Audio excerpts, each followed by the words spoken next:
اللہ پاک نے ہمارے پیارے نبی حضرت محمد صلی اللہ علیہ وسلم کو بیت المقدس اور آسمانوں کی راتوں رات سیر کروائی، جسے معراج کہا جاتا ہے۔ قرآن پاک میں ارشاد ہے، شروع اللہ کے نام سے جو بڑا مہربان نہایت رحم والا ہے۔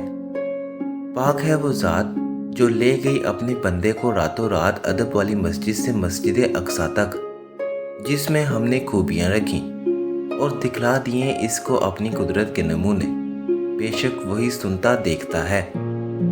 ایک رات جب آپ صلی اللہ علیہ وسلم سو رہے تھے، حضرت جبرائیل علیہ السلام تشریف لائے اور آپ کا سینہ چاک کیا اور آپ کے دل کو آب زمزم سے دھویا اور اس میں ایمان اور حکمت بھر دی۔ آپ کے پاس سفید رنگ کا براق لایا گیا جس پر آپ کو سوار کیا گیا۔ حضرت جبرائیل علیہ السلام نے اس کی رکاب پکڑی اور راستے میں آپ کو بہت سے معجزات دکھائے گئے۔ براق کا ایک قدم جہاں تک نگاہ پڑتی وہاں تک پڑتا۔ آپ کو بیت المقدس پہنچایا گیا، جہاں مسجد اقصیٰ میں آپ امام بنے اور آپ کے پیچھے تمام انبیاء کرام نے نماز پڑھی۔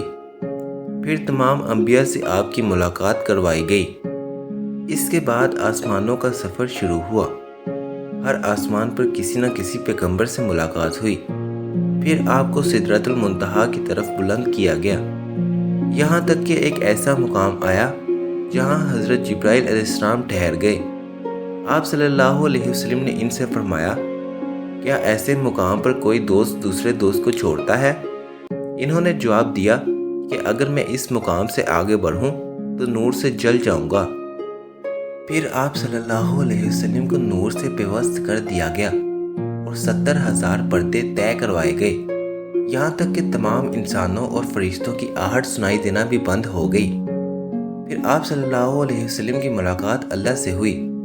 اللہ تعالیٰ کی طرف سے آپ صلی اللہ علیہ وسلم کی امت کو کچھ تحفے دیے گئے، جن میں 5 نمازیں فرض کی گئیں، سورہ بقرہ کا آخری رکوع دیا گیا۔